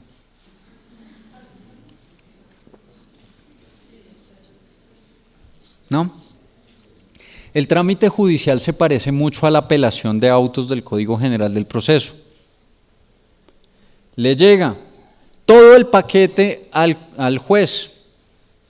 ¿Hay que admitirlo? No, no hay que admitirlo. ¿Hay que correr traslado para sustentar? No, no hay que correr traslado para sustentar. ¿Hay que descorrer traslado de las? No, no hay que descorrer traslado. Sencillamente llega, lo estudia y profiere el auto. Listo. Se notifica por estado del auto y se devuelve al centro de conciliación o a la notaría. Tan sencillo como eso. Es una única providencia. No tienen que admitir, no tienen que hacer absolutamente nada. Solamente proferir una providencia como en la apelación de autos. En algún momento hablaban de los beneficios de la ley 1380 ¿ustedes alcanzaron a conocer la ley 1380 de 2010? Era el antecedente inmediato del Código General del Proceso en este régimen. La ley 1380 era una ley famosa porque la había promovido Simón Gaviria, aprovechando un papayazo de la Corte Constitucional que dijo, aquí no hay régimen de insolvencia para la persona natural no comerciante, entonces Congreso regule sobre el tema. Llegó Simón Gaviria, presentó el proyecto de ley. No lo voy a criticar, él hizo bien la tarea, consultó a las personas que más sabían del tema. El problema es que consultó a demasiadas personas. Entonces lo que hizo fue lo mismo que hacemos en nuestra gastronomía típica, mezclar todo. Y se hizo una mala mezcla, se hizo no se hizo un salpicón, un sancocho trifásico ni nada de eso, sino un arroz con pollo, arroz atollado, no. Se hizo algo mal hecho porque se tomaron posturas muy distintas sobre los distintos temas. Y el régimen que había en la ley 1380, que era el antecedente inmediato de esto, que se cayó por inconstitucionalidad por vicios de forma, preveía un trámite conciliatorio con la posibilidad de suspenderlo para dar lugar a procesos verbales sumarios. Las objeciones en la ley 1380 eran un verbal sumario. Aquí no hay verbal sumario, aquí no hay demanda, no hay contestación, no hay notificación personal, no hay avisos, no hay emplazamientos, no hay nada de eso. Sencillamente llega todo ya contradicho y el juez decide en una única providencia. Entonces es un trámite muy, muy eficiente. Ese sí les va a tocar a ustedes. ¿Y qué tienen que verificar? Que la información esté bien, que la calificación y graduación de créditos del deudor esté bien hecha, que los avalúos, o sea, obviamente les van a llegar con pruebas. Las únicas pruebas que se pueden practicar son, o que se pueden tener en cuenta porque no se practican, sino que se aportan, son documentales, dice la ley 1564. Entonces ustedes van a valorar la prueba y fallar, van a decidir, no más. Una vez devuelven las diligencias, ya la relación de acreedores queda en firme. Y allí es cuando se va a reanudar la audiencia para negociar el acuerdo de pagos. ¿Y cómo tiene que ser ese acuerdo? Primero, tiene que ser un acuerdo por escrito aprobado por mayoría simple, es decir, el 50% más un voto del capital. ¿Cómo se calculan los votos? Un voto por cada peso. Miramos el capital de todos los créditos, ese capital van a ser los votos. Eso es el porcentaje de participación que ustedes tienen en la crisis del deudor, si lo queremos hacer una relación con las sociedades. Entonces, que todas las obligaciones del deudor valen 1000 y a mí me deben 100, entonces yo tengo 100, tengo el 10% de los votos. Si todas las obligaciones del deudor valen 1000 pesos, ¿con cuánto se aprueba el acuerdo? Con 501 pesos. Esa es más o menos la cuestión. En segundo lugar, el acuerdo es oponible a todos los acreedores, incluso aquellos que votaron en contra, incluso aquellos que nunca asistieron. Es un contrato colectivo, así se llama la naturaleza contractual, contrato colectivo, como las actas de asamblea también son contratos colectivos, que se aprueba por mayoría y que vincula incluso a los ausentes y disidentes. Por lo tanto, nadie puede alegar la inoponibilidad de ese acuerdo, ninguno de los acreedores anteriores a la admisión del concurso. En tercer lugar, ya sabemos, tiene que respetar las 5 clases de acreedores. En cuarto lugar, no requiere protocolización. Ah, yo tenía el vaso ahí. No, pues bueno. Muy poco ecológico, pero bueno, ya. No requiere protocolización, no requiere escritura pública. ¿Qué quiere decir eso?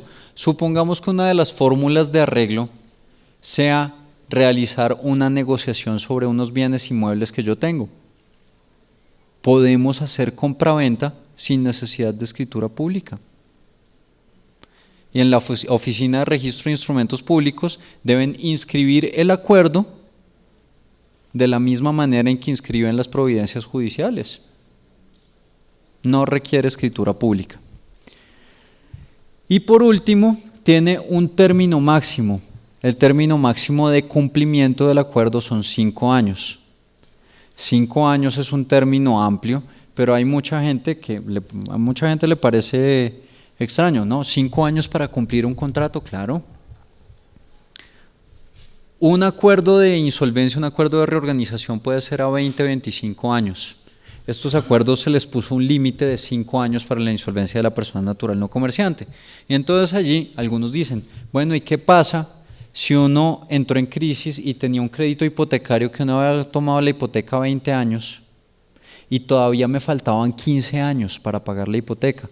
Entonces ahí el crédito que tenía el plazo más largo, la hipoteca más larga, pues termina arrastrando la duración máxima del acuerdo de pagos. Entonces, esos son los requisitos que tiene que tener el acuerdo. ¿Qué puede suceder?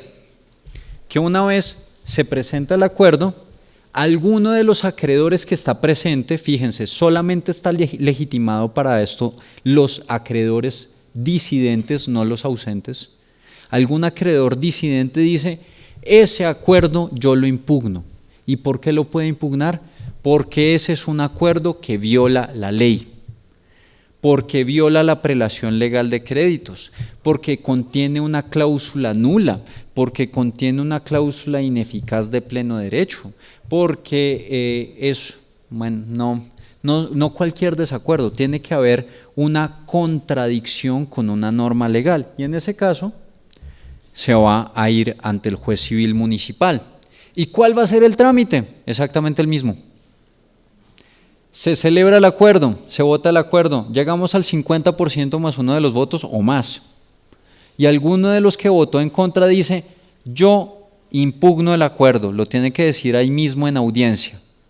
Entonces ahí se suspende la audiencia y se reprograma para dentro de los 10 días siguientes. Y ahí, no recuerdo si lo tengo, sí, aquí está, precisamente. La impugnación, 5 días para sustentar la impugnación, 5 días para que los demás acreedores y el deudor se pronuncien sobre los argumentos, y de ahí todo el paquete que tenía el conciliador con toda esa impugnación y todo lo que ya el expediente que tenía en el centro de conciliación, lo manda al juez civil municipal para que el juez civil municipal nuevamente, sin necesidad, si ya había conocido a alguien sobre objeciones, tiene que ser el mismo juez civil municipal. Ahí la competencia se mantiene. Entonces, ese mismo juez va a llegar y va a decir, en un solo auto, si hay o no hay nulidad. Y aquí es importantísimo que tengan en cuenta una norma del código. Y dice, no me acuerdo del artículo exactamente, pero en el artículo de impugnación del acuerdo dice, en un parágrafo, que en la valoración del acuerdo o en el estudio del acuerdo, el juez va a tener en cuenta el principio de preservación del contrato. ¿Recuerdan cuál es ese principio? Que se prefiere la interpretación en la cual un negocio produce un efecto sobre aquella en la cual no produce ninguno. Allí ya lo recordaron. ¿Y qué quiere decir? Que si hay, eso está en el Código Civil, eso está en el artículo 1624, si no estoy mal, 1617 y siguientes, no me acuerdo, no en el 1624, sino antecitos. ¿Qué quiere decir eso? Fundamentalmente, que ustedes pueden hacer lo mismo que hace la Corte Constitucional cuando profiere los fallos de exequibilidad condicionada. Es decir, este acuerdo, si se interpreta de cierta forma, podría ser nulo, pero si se interpreta de esta forma, es válido. Y entonces, si yo considero que esta interpretación hace que el acuerdo sea válido, tiene que interpretarse, tiene que entenderse y aplicarse así. Y el juez en esa providencia va a decir cuál es la interpretación que se le tiene que dar al acuerdo de pagos. Pero si hay una interpretación en la que es inválido, dice, no puede interpretarse así. Ahora, si el acuerdo no tiene salvación, si el acuerdo definitivamente es nulo, el juez no va a declarar la nulidad. El juez va a decir, esto es nulo. Devuelva todas las diligencias al centro de conciliación. Nosotros no vamos a aplicar el 1746 del Código Civil, no vamos a ordenar restituciones mutuas, no vamos a seguir todas las indemnizaciones, no, nada de eso. Aquí lo que vamos a decir es, aquí yo advierto esta nulidad y esta nulidad no se puede salvar ni siquiera por vía de interpretación. Entonces, le devuelvo esto al centro de conciliación y conciliador, cite nuevamente a deudor y acreedores. ¿Para qué? para que los ponga en conocimiento sobre la existencia de esa causal de nulidad. Y si ellos reforman el acuerdo, modifican el acuerdo para salvar esa causal de nulidad, entonces el acuerdo surge a la vida, se vuelve válido y se vuelve vinculante. Y si no lo arreglan, no hay acuerdo. Fracasó la negociación y nos fuimos a liquidación patrimonial. Porque ¿qué pasaría si fuera nulo de una vez? ¿Nos iríamos a liquidación patrimonial? No, aquí el juez tiene que decirle, oiga, peligro, cuidado, como el corazón como la cabeza de Gilberto Santa Rosa. Peligro, cuidado, aquí hay una nulidad. Entonces, reformen esto o se van a liquidación patrimonial. Yo no los quiero mandar a liquidación patrimonial, entonces intenten eso. Si no llegaron a eso, nos vamos a liquidación patrimonial. Último punto, incumplimiento del acuerdo. Si alguien incumple, lo denuncia. Y si se denuncia un incumplimiento, se cita una nueva reunión. Y en esa reunión se va a mirar, ¿qué pasó? No, es que otra vez me quedé sin empleo. Bueno, entonces, ¿será que podemos cambiar las condiciones si usted cumple? Sí, cambiemos, hagamos esto. ¿Es válido? ¿Se aprueba? Listo, modificamos el acuerdo, seguimos adelante con la modificación. ¿Qué puede suceder? Los acreedores no están de acuerdo con que se haya incumplido, el deudor no está de acuerdo con que se haya incumplido, no tenemos un acuerdo sobre eso. Entonces, si hay un desacuerdo acerca de si se incumplió o no, o sea, si se cumplió o se incumplió el acuerdo, entonces tenemos nuevamente que irnos a donde el juez y el mismo procedimiento. Si no llegamos a un acuerdo, entonces se sustenta dentro de los 5 días, se descorre el traslado dentro de los 5 días siguientes y el juez profiere una providencia en donde dice, sí, se incumplió el acuerdo, entonces devuelve las diligencias al conciliador y el conciliador va a decir, bueno, ¿cómo vamos a resolver esto? ¿Será que salvamos el acuerdo o nos vamos a liquidación patrimonial? Y si salvan el acuerdo, bien, y si no, nos vamos a liquidación patrimonial. Hasta allí, la negociación de acuerdos. ¿Todo está más o menos claro? No se preocupen que ya faltan 20 para las 4, porque estamos bien. Lo importante es que llevemos ya con lo que tenemos, podemos seguir adelante.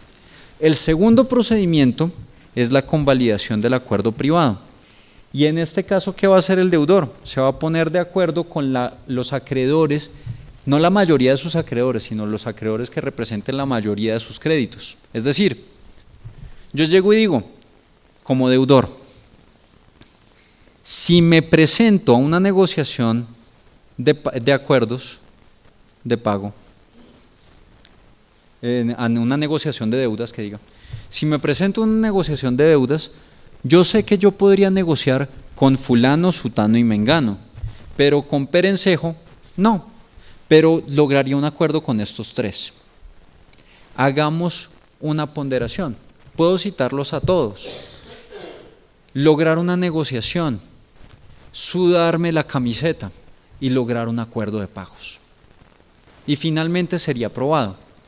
O puedo llegar y decir, lleguemos ya con el acuerdo hecho y citamos a los demás, citamos a estos con los que todavía no me he puesto de acuerdo, para que tengan la oportunidad de contradecirlo, es decir, de impugnar, de decir ese acuerdo es nulo, o mi crédito valía tanto, o cualquier otra situación que podía haberse presentado en una negociación de deudas. ¿En qué se diferencia esto? En que ya tenemos una buena parte del recorrido hecho. Segundo, no solamente hay economía en ese sentido, sino que además nos vamos a ahorrar un gran desgaste. Ustedes, los que han tenido audiencias con muchas partes, los que han tenido audiencias de concordatos o que han tenido alguna cuestión relacionada con procesos de insolvencia, saben que existe un principio universal que es el mismo principio que se aplica a los perros. La intensidad del ladrido es inversamente proporcional al tamaño del perro. Aquí la intensidad de la lata que se da en la audiencia es inversamente proporcional al tamaño del crédito. Entre más chiquito sea el perro, más ladra. Entre más chiquito sea el crédito, más problemas pone para la fluidez de la audiencia. ¿Por qué? Porque es una persona que no tiene poder político dentro de la negociación del acuerdo. Puede votar en contra, pero el voto en contra es el voto de un 5%, de un 2%, de un 10%, y puede llegar a ser arrollado por la mayoría. Finalmente, pues las oportunidades van a ser las mismas, pero mientras se está negociando puede torpedear la negociación, y eso es un desgaste para el deudor, es un desgaste para los acreedores, es un desgaste para el conciliador. Y aparte de eso, pues de tanta lata que se da en muchas ocasiones puede lograr que se corran algunos de los acreedores. Si uno como deudor lo que quiere es salir adelante, uno lo que puede hacer es ahorrarse todo ese desgaste y ponerse de acuerdo con los acreedores grandes. Decirle, por ejemplo, al banco: oye, banco, le voy a ser absolutamente sincero. Yo le estoy debiendo, además de usted, le estoy debiendo a Sutano, a Fulano, a Pengano y a Perencejo. ¿Cómo me sugiere usted que refinanciemos esto? No piense solo en usted, pensemos en todos. Y entonces podemos llegar a aplicar mecanismos de planificación financiera. Y el banco dice: bueno, esta fórmula me suena, yo me hablo con los otros y les propongo la fórmula, yo deudor, y logramos un preacuerdo, entonces hacemos un concordato privado. Ese concordato privado aplica la regla de todos los contratos, es ley solo para las partes, principio de relatividad del contrato. Y mientras no se haya convalidado, los que no son parte del acuerdo no los vincula.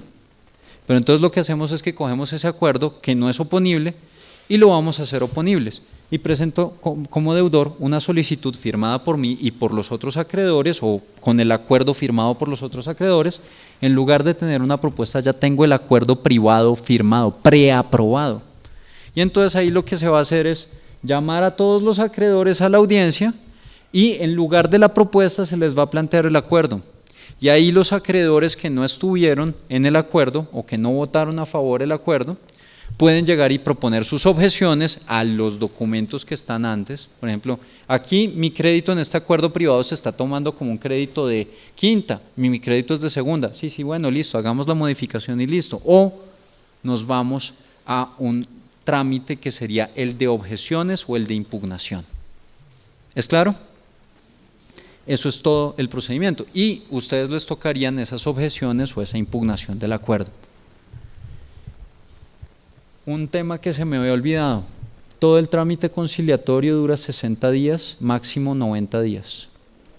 Son 60 días con posibilidad de prórroga. Entonces todo el trámite conciliatorio es un trámite bastante breve. O negocian dentro de los 90 días o fracasa la negociación. Y si fracasa la negociación, nos vamos a liquidación patrimonial. Y allí nos queda el procedimiento de liquidación patrimonial. Y la naturaleza de este proceso es distinta, porque lo que vamos a hacer es a repartir el patrimonio y a pagar de manera coordinada y ordenada. ¿Cuáles son las causas de apertura? Fundamentalmente, que intentamos salvar al deudor y no pudimos. Nunca se puede acudir directamente a la liquidación judicial. Si ustedes les presentan una demanda de liquidación patrimonial, si ustedes le presentan una demanda de liquidación patrimonial, la tienen que rechazar, porque únicamente puede llegarles la liquidación patrimonial desde el centro de conciliación o desde la notaría. Es decir, desde algún problema que hubo, sea con la negociación, sea con la celebración del acuerdo, sea con la ejecución del acuerdo. Es decir, fracasó la negociación porque se vencieron los 60 días o 90 si se usó la prórroga, y no se llegó a un acuerdo, o porque el acuerdo fue declarado nulo en la providencia que ustedes profirieron y no se modificó, no se subsanó esa nulidad a través de una modificación al acuerdo, o porque el acuerdo fue incumplido y no se reformó el acuerdo para lograr sobrellevar, para lograr sacar adelante el acuerdo más allá de eso. Entonces, en esos casos nos vamos a liquidación patrimonial. El conciliador les va a remitir nuevamente las diligencias. y ustedes van a dar apertura a la liquidación. En el auto de apertura, el juez va a nombrar a un auxiliar de la justicia, que es un liquidador. Ese liquidador no va a estar en las listas de auxiliares de la justicia de la rama judicial, sino que están en las listas de la Superintendencia de Sociedades. Ustedes tienen que mirar allí el decreto 2677 de 2012. Ese liquidador, ¿cuál va a ser su primera tarea? Primero, trabajar sobre el activo y segundo, trabajar sobre el pasivo. ¿Cuáles son los acreedores en estos momentos y cuáles son los bienes que hay en estos momentos? Actualíceme, señor liquidador, los datos. Lo que se hace después en un proceso ejecutivo, lo mismo que se hace después de la orden de seguir adelante con la ejecución, liquidar el crédito y dar los inventarios y avalúos, aquí es actualizar la información del deudor sobre los inventarios y avalúos y actualizar la actual relación de acreedores con la calificación y graduación de créditos. Y luego, a partir de eso, es que se va a trabajar desde los dos frentes. Fíjense que la estructura sigue siendo muy parecida, siempre vamos a trabajar como un balance general, activo, pasivo, siempre vamos a trabajar inventarios, avalúos, créditos. ¿Y qué vamos a trabajar ahí? Como en un ejecutivo también trabajamos sobre esos dos frentes simultáneamente. Vamos a tener una reconstitución del activo y con una fase de objeciones, y vamos a tener una remisión de obligaciones y procesos con una fase de objeciones también. Y esas dos fases son simultáneas. ¿Cómo se dan? En la apertura de liquidación ustedes tienen que ordenar la publicación de un aviso en prensa. A partir de la publicación de ese aviso en prensa se cuentan 20 días para que todos los acreedores que no estén relacionados en el proceso de recuperación presenten sus créditos. Y si presentan, una vez se vence ese término, se corre traslado de todos los créditos que existen por 5 días y luego se corre traslado de las objeciones a los créditos por 5 días más. Eso digamos que es toda la fase de contradicción de los créditos. Ahora vámonos a los inventarios. Con la apertura de la liquidación se designa un liquidador y el liquidador, además de publicar el aviso, tiene que actualizar los inventarios, para lo cual tiene 20 días. Una vez vencido eso, se corre traslado de esos inventarios por 10 días para que en una versión inicial del código decía, de este capítulo decía, para que propusieran objeciones. Luego alguien dijo, no, es que puede confundirse con las objeciones al dictamen pericial, entonces, y esas ya no existen, entonces pues se dijo observaciones a los inventarios, pero son objeciones en últimas, es una contradicción a los inventarios. 10 días y 5 días de traslado de esas observaciones. Si ustedes se fijan, el paralelismo es casi absoluto. Por un lado los créditos y por el otro lado los bienes que existen. Y todo esto va simultáneamente y una vez ya agotamos toda esta etapa de contradicción, entonces, ¿qué va a ocurrir? El juez va a proferir un auto. Acostúmbrense a utilizar este tipo de técnicas. En el mismo auto, en ejercicio del principio de contradicción, que en el Código General del Proceso la redacción del principio de contradicción fue bastante deficiente porque se restringió la oralidad. Aquí es un auto escrito, en donde dice, tengo toda una serie de antecedentes, unas objeciones a los créditos, unas observaciones a los inventarios y tengo que citar a una audiencia. Entonces, todo lo hago en ese mismo momento, en ese mismo auto. Y una vez cito a la audiencia, en esa audiencia, ¿qué voy a hacer? ¿Hay remate? No. No hay remate, no vamos a pagar con dinero, solamente si hay dinero en caja en el patrimonio del deudor. De resto, se va a adjudicar los bienes del patrimonio del deudor. ¿Cuáles bienes? Todos los bienes. ¿En qué orden? De los más líquidos a los menos líquidos. ¿Y en qué orden a los acreedores? De la primera a la última clase. Y las últimas obligaciones, si queda algún saldo, opera una figura que es importantísima y se llama la descarga. ¿En qué consiste la descarga o el descargue? También lo llaman. No sé si eso sea más como en un español paisa o algo así, como la patacona, la chocolata, el ficho, el descargue o la descarga.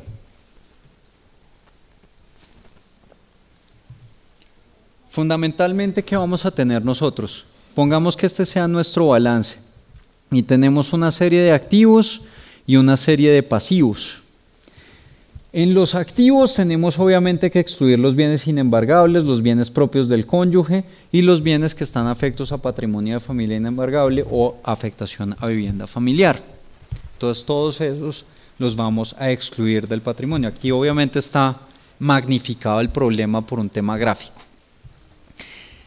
Pagamos a los de las primeras clases antes, a través de la adjudicación. La adjudicación no se hace por el 70%, se hace por el 100%. Si los bienes se evalúan por 100, entonces yo le doy este bien y se lo doy por el valor de 100 y le elimino su crédito, el capital de su crédito por 100. ¿Qué pasa con lo que sobra? Entonces ahí es donde el Código General del Proceso dice: los saldos insolutos que no se hayan podido pagar con la adjudicación mutarán en obligaciones naturales. ¿Y qué quiere decir eso? Recordemos, 1525 del Código Civil, obligaciones naturales son aquellas que no dan acción para reclamarlas, pero que si el deudor las paga se consideran bien pagadas. Fundamentalmente eso.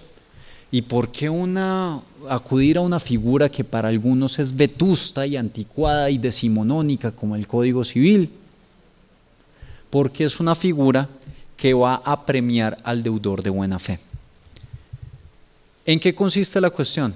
El deudor va a tener un antes y un después.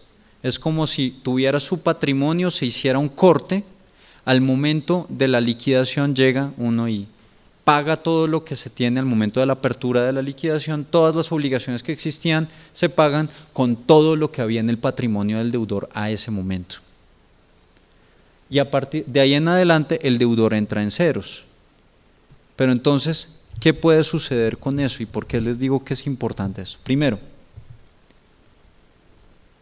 miremos las ventajas de la descarga de las obligaciones del deudor. A diferencia de los ejecutivos, si se acaban los bienes del patrimonio del deudor, hasta ahí llegó el proceso. No continuamos con el proceso. No vamos a estimular más fraudes, más simulaciones, más testaferratos.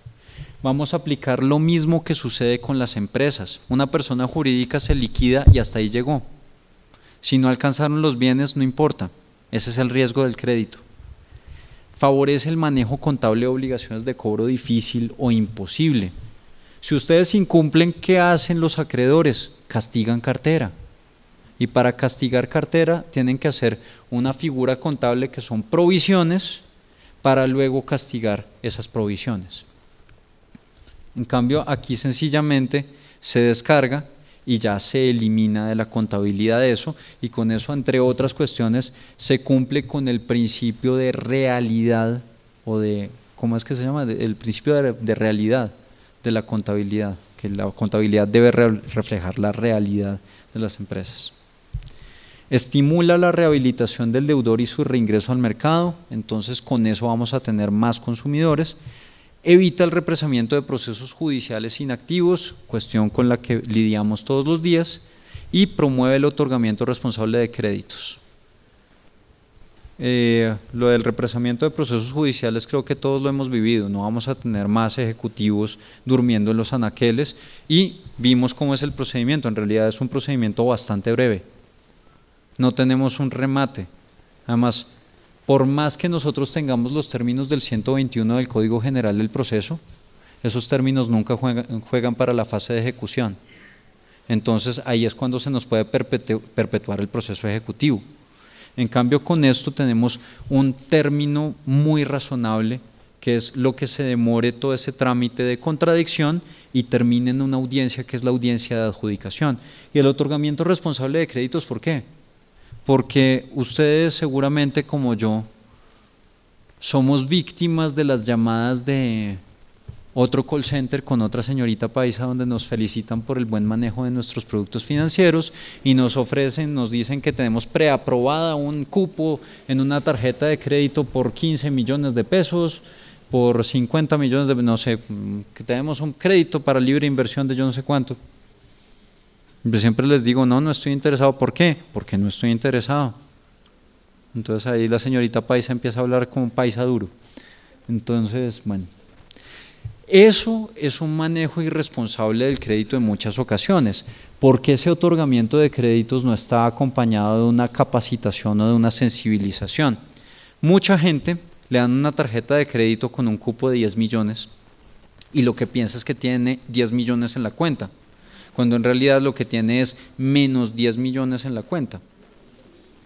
Entonces, pues esa es más o menos la filosofía que toca prevenir con esto. Si uno sabe que el riesgo del crédito puede llevar a la descarga del crédito, uno como entidad financiera debe ponerse las pilas para que el crédito sea otorgado y manejado de manera responsable.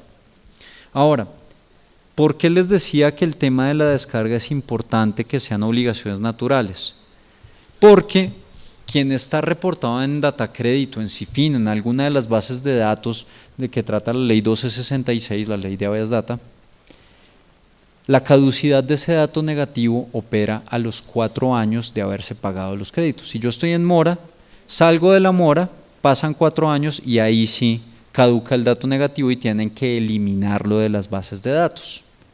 Pero dice el Código General del Proceso, ojo, si usted, deudor, beneficiario de la descarga, después le va bien y usted es un tipo honesto, un tipo correcto y paga todos los saldos que quedó debiendo, el capital que quedó debiendo, nosotros le vamos a eliminar su nombre de las bases de datos de CIFIN y de Datacrédito, de todas las demás bases de datos de deudores, inmediatamente. No tiene que esperarse los 4 años de caducidad del dato negativo. Entonces, mire bien qué le conviene. Si usted es un deudor de buena fe y aparte de eso, la liquidación funcionó tan bien que usted tuvo un nuevo comienzo, un comienzo fresco y le empezó a ir muy bien, y usted le paga a quienes debe, paga sus obligaciones naturales, no solamente se entiende bien pagado como ocurre con las obligaciones naturales, sino que va a tener un beneficio extra en las bases de datos del sistema crediticio. Bueno, ¿y cómo hacemos para que no se abuse de la figura? Miremos, hay nuevas solicitudes de insolvencia. Desde la liquidación patrimonial, desde la adjudicación y descargue, el deudor solamente puede proponer una nueva solicitud 10 años después. Uno no puede ir de descarga en descarga. Si se descargó, si llegó a eso, que además es la situación más radical, si le vamos a perdonar las deudas, perdonar en términos entre comillas porque es mutar a obligaciones naturales, pero le vamos a echar mano a todo su patrimonio, usted va a perder sus créditos, pero también va a perder todos sus bienes, entonces usted va a poder empezar de nuevo y no va a poder ser beneficiario del descargue dentro de los próximos 10 años, no va a poder ser beneficiario ni siquiera de una negociación de deudas. Aguántese el ejecutivo, aguántese los ejecutivos. Esa es más o menos la situación. Si en cambio el deudor hubiera cumplido, y ahí no me quedó dentro de la diapositiva, si el deudor hubiera cumplido el acuerdo, desde el cumplimiento del acuerdo solamente puede presentar una nueva solicitud 5 años después. ¿Por qué? Se beneficia más al que cumplió que al que incumplió y tuvo que acudir al descargue. Entonces, esas son medidas hechas para beneficiar al acreedor, al deudor de buena fe, para favorecer, para promover que la figura sea utilizada de una buena manera y que no haya abusos en la figura. Entonces, siendo las 4 de la tarde, ¿ven que lo logramos? No me queda sino agradecerles su atención. y nos veremos más adelante.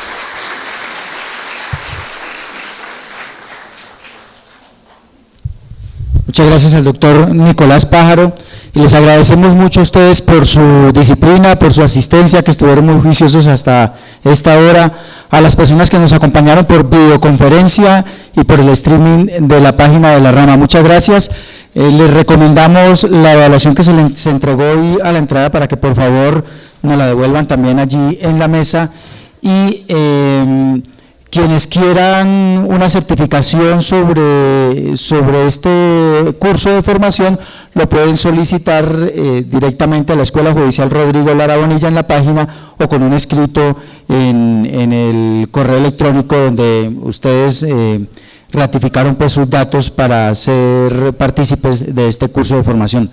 Muchas gracias y que descansen, que tengan buen fin de semana.